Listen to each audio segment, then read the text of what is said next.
What's up? Welcome back to Real World Tool Reviews. Today I'm going to go over this Veto MB2. This is a heating and air conditioning troubleshooting bag for me. It didn't really start out life with me that way, but this bag has worked out great for me. I've had it for about a year. Once I decided to make this just a troubleshooting bag, not all your tools to fix every air conditioner bag, just for, troubleshooting a problem. And I would say 90% of the time I can fix the problem with what I've got in here. So that's why, I just love this bag. It's really easy to overpack a bag, for me at least. I put too much stuff in it. If it allows me to, I will. But the thing that's kind of nice about this one is if you overpack it, it doesn't work, and it forces you to do what's going to work for you. So I've grown with this bag to like it, because I can fix almost, most air conditioner calls I get, or heat calls I get, I can fix it with this. And I can definitely figure out what's wrong with this. So I'm going to do like a review slash overview slash tour of this bag here. I know there's a lot of these on YouTube, but I figured I'd put one out there too. Here is what I pull out most of the time. The first thing I pull out is a 1/4 inch and 5/16 flipper, Hilmor. This thing is great. It takes apart most any unit out there. They all use that 1/4 inch 5/16. I've got baby Channellocks. Love the baby Channellocks. They're awesome for taking off caps on service ports, snugging them up to make sure they don't leak. They're a great thing to have in this bag.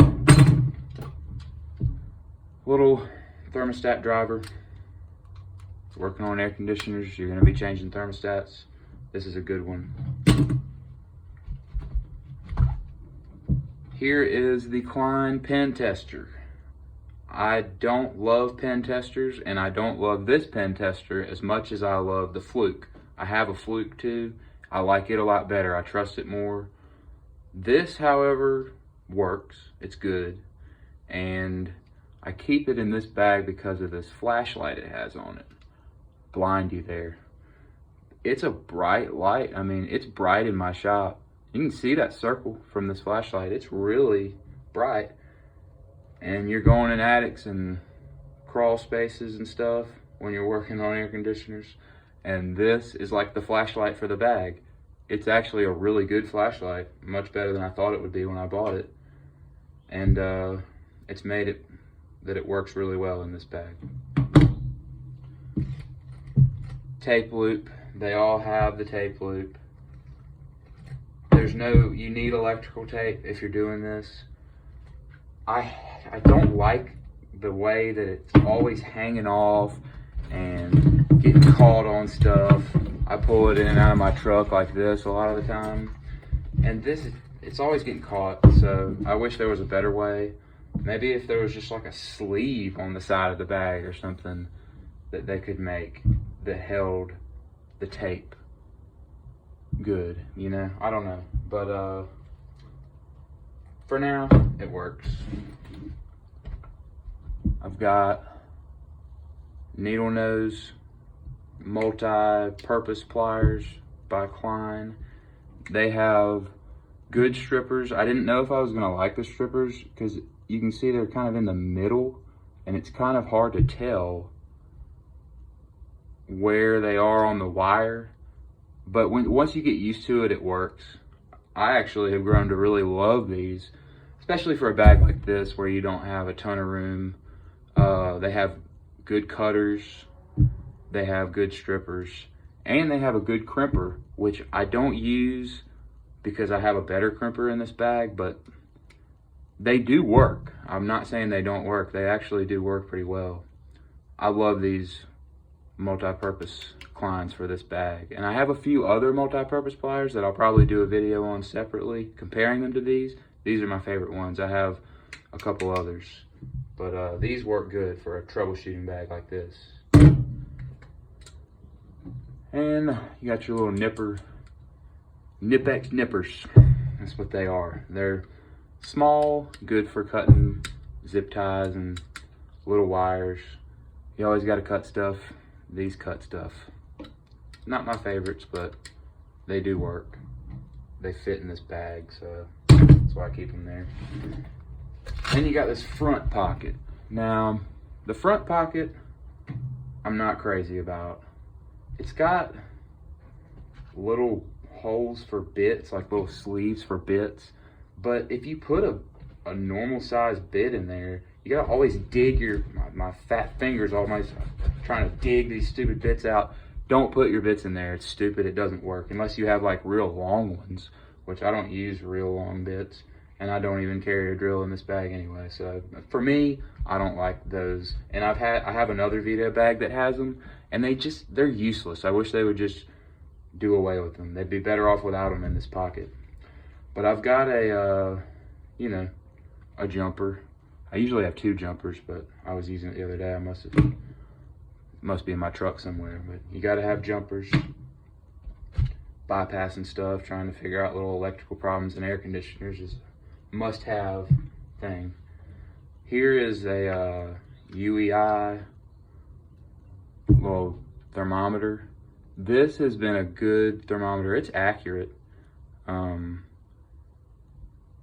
It's got a magnet. You can put it up on a register. You can put it on a return. It's a really good thermometer. This is fairly accurate. Not like I wouldn't bet my career on it, but it's an accurate thermometer for, you know, it's within the allowable error. And then I just got these alligator clamps for my meter, which is a Fluke.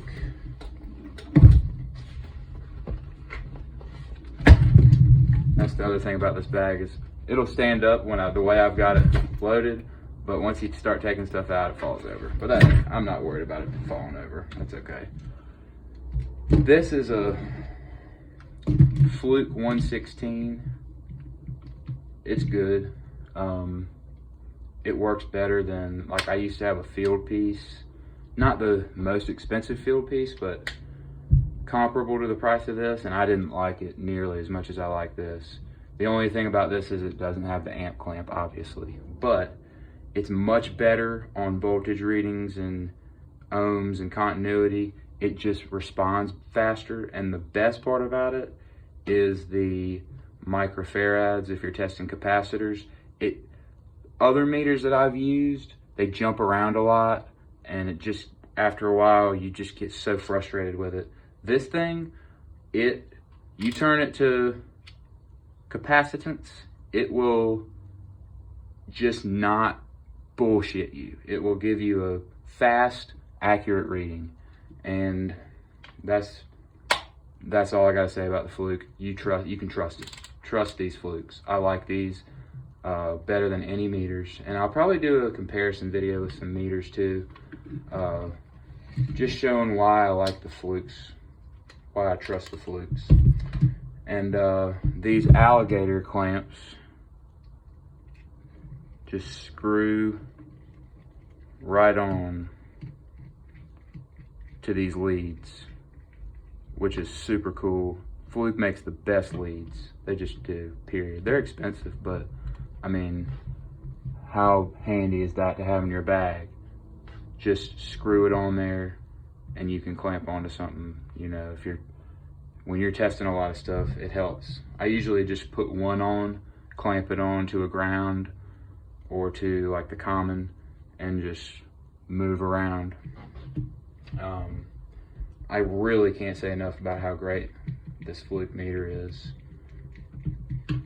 So I'll probably do a comparison with like the field piece I have and some of the other ones I have. I've had kind of a meter buying problem over the years. I can't seem to ever be happy with one, but I'm happy with this one.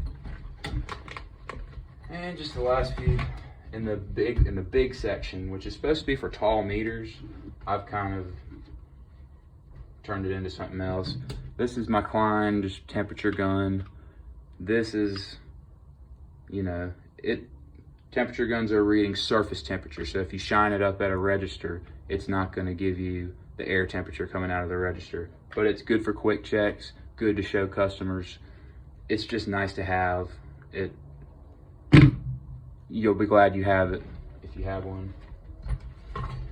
And here's just my little gauge that I keep. I just keep the high side red gauge because I'm mainly just testing the pressure. And this, I can put this on the low side and it'll tell me the pressure I need. And it goes, the PSI scale goes up to where I can put it on the high side. I only need one. It's just for quick checks. It's not for charging units or anything like that. I'll grab my manifolds if I have to do that. But this is just a good check and it fits in the bag. So it's nice. I like having it.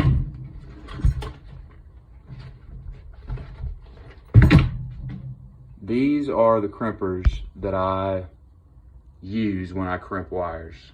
These are Channellock. They have non-insulated and insulated crimpers on them. I trust these crimpers more than any crimpers that I've had and used. Some of them, the ones that are on strippers and on pliers are okay.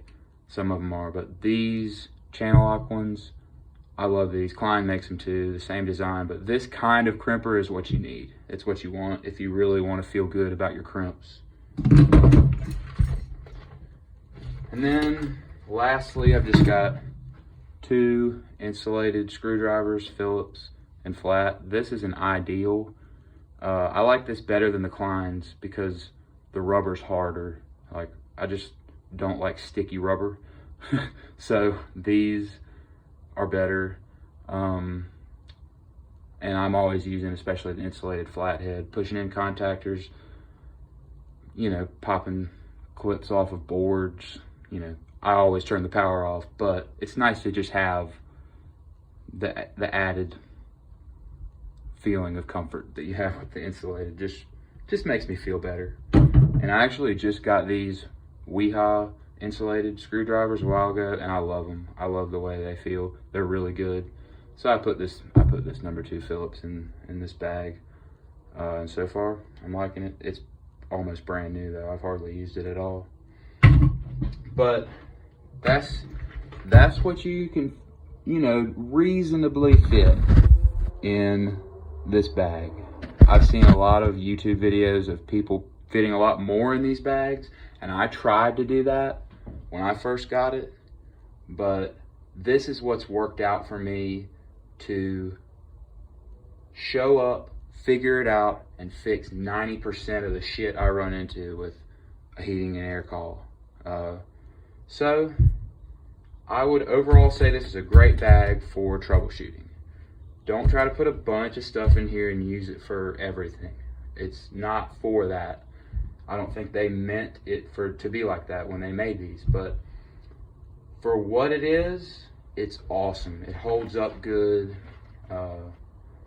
and I plan on having it for years to come. I think it's a great bag. I think Veto makes great bags, and overall, I would say I would buy it again if I lost it. If it got stolen, I'd buy it again. It's a really, really good bag. So that's gonna be my review of this thing. If you're interested in this stuff, just keep paying attention. I'm gonna keep adding some more videos. I'm slowly but surely trying to get better at recording stuff, and I've got a lot of stuff that I kind of want to show and do reviews on. Just picked up this Milwaukee Dremel, cordless Dremel. Everybody's got reviews on Milwaukee stuff on the YouTube, so I'm not super concerned. I picked up this hacksaw, little mini sawzall thing. just adding a little bit to the 12 bolt stuff.